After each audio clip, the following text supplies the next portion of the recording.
Good morning students. इसके पहले हम लोगों ने रस खान के तीसरे सवैये को पढ़ा था। आज हम लोग चौथे सवैये को पढ़ेंगे। इस चौथे सवैये में श्री कृष्ण की बांसुरी की मधुर धुन और उनकी मुस्कान के प्रति गोपियों की विवशता का वर्णन है। गोपियों की विवशता का वर्णन है कि कैसे नहीं चाहते हुए भी वे गोपियां जो हैं सो उनकी मुरली की मधुर धुन और उनकी मुस्कान के प्रति आकर्षित होती हैं। सब ये इस प्रकार है। काननी दय अंगूरी रही बो जब ही मुरली धुनि मंद बजई हैं। काननी दय अंगूरी रही बो जब ही मुरली धुनि मंद बजई हैं।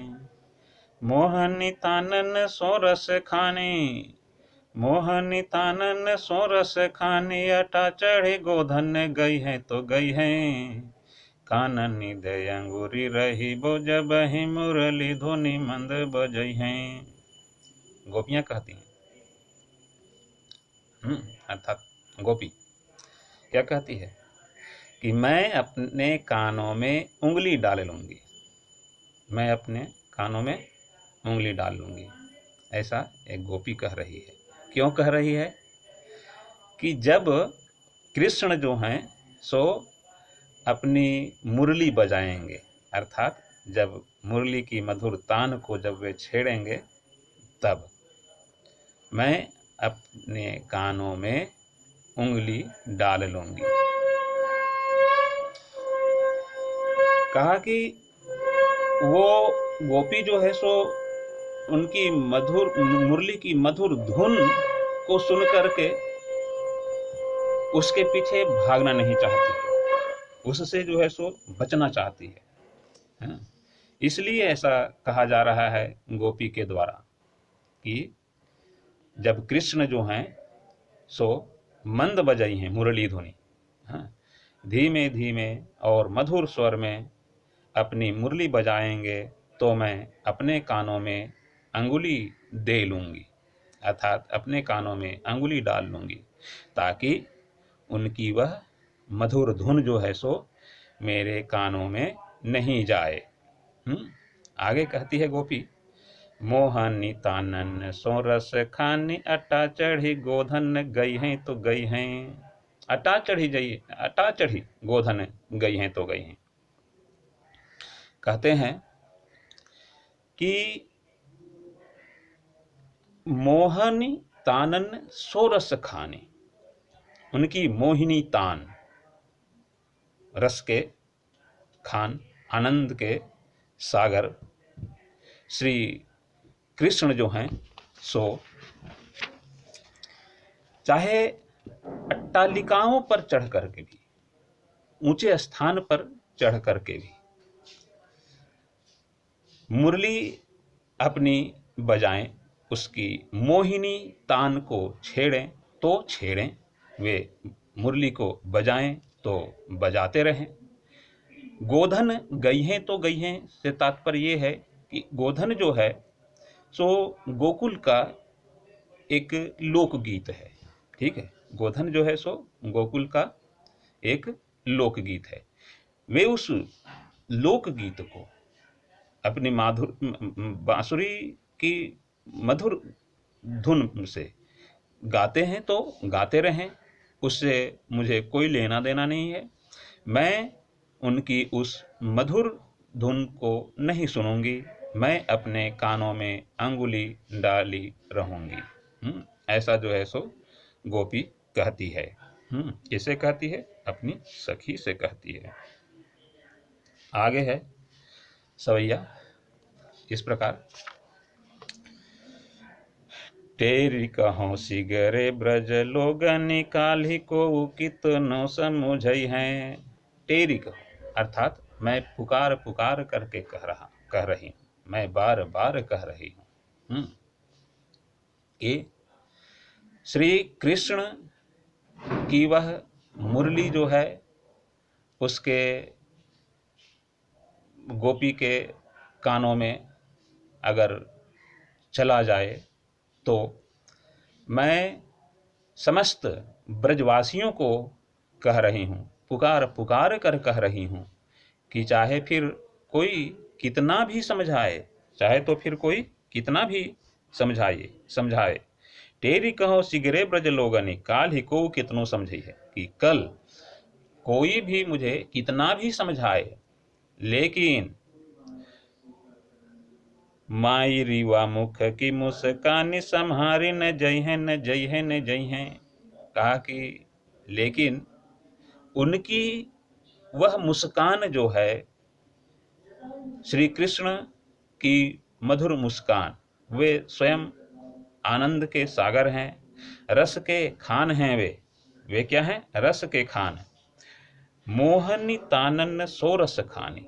हाँ, उनकी मोहिनी तान, मधुर की मुरली की मधुर तान जो है, स्वयं श्री कृष्ण जो हैं वे आनंद के सागर हैं, और उस पर उनकी मधुर मुरली की तान जो हैं, दोनों जब एक साथ मिल जाती हैं तो कोई स्वयं को चाहे जितना भी रोकना चाहे, लेकिन उसकी ओर उसका ध्यान निश्चय ही जाता है।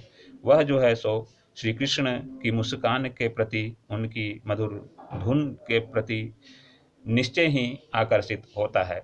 इसलिए गोपी कहती है कि मैं बार बार पुकार पुकार करके कह रही हूँ, चाहे फिर कोई भी मुझे कितना भी समझाए, मेरी मस्ती जो है सो कम नहीं होगी। मायरी वाह मुख की मुस्कान। कहा, हाय री माँ, मेरी माँ, हाय री माँ। हाँ, कृष्ण के मुख की मोहिनी मुस्कान ऐसी सम्मोहक है। कृष्ण की मुस्कान, उनके मुख की मुस्कान जो है सो ऐसी सम्मोहक है कि फिर उसके जादू से जो है सो बचा नहीं जा सकता है।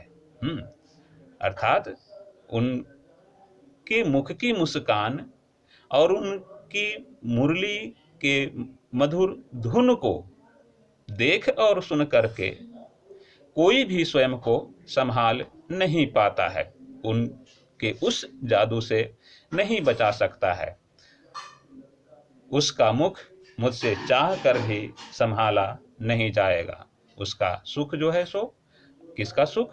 श्री कृष्ण की मुस्कान और उनकी मधुर मुरली की धुन के सुख को संभाला नहीं जाएगा। अर्थात गोपी जो है सो उसकी ओर आकर्षित होगी ही, फिर भी वह उससे बचना चाहती है।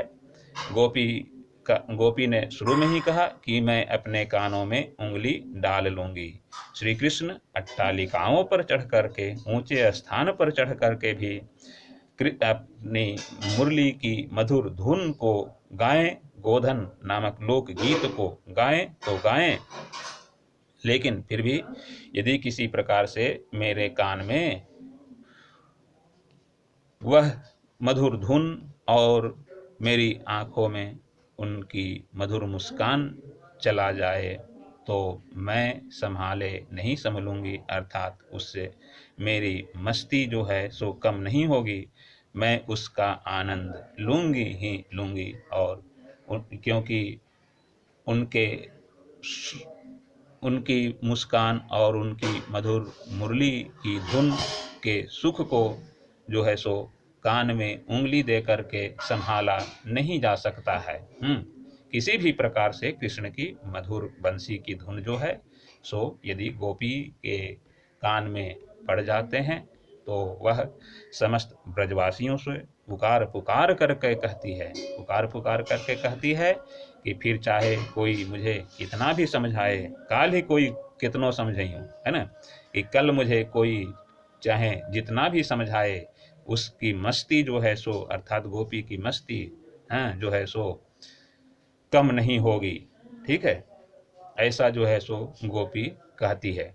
गोपी अपने कानों में उंगली देना चाहती है, क्योंकि कृष्ण के वश में हो जाने का उसे डर है। वह कृष्ण के वश में जो है सो होना नहीं चाहती है। उसे लगता है कि उनकी मुरली की मधुर धुन को सुन करके, उनके मुस्कान को देख करके वह जो है सो स्वयं को संभाल नहीं पाएगी, इसलिए वह अपने कानों में उंगली डालने की बात कह रही है। गोपी कृष्ण की मधुर बंसी, उनके सुमधुर गान, उनकी मोहिनी मुस्कान के कारण अपने आप को संभाल नहीं पाती है। इसीलिए ब्रजवासियों से वह बार बार पुकार करके कहती है कि यदि उनकी मधुर मुरली की धुन और उनकी मधुर मुस्कान को मैं देख और सुन लूं, तो फिर अपने आप को मैं नहीं संभाल पाऊंगी। यही इस पंक्ति का सार है। ठीक है, आप कोशिश कीजिएगा कि इस संबंधित क्वेश्चंस का आंसर करने का जो है सो प्रयास कीजिएगा।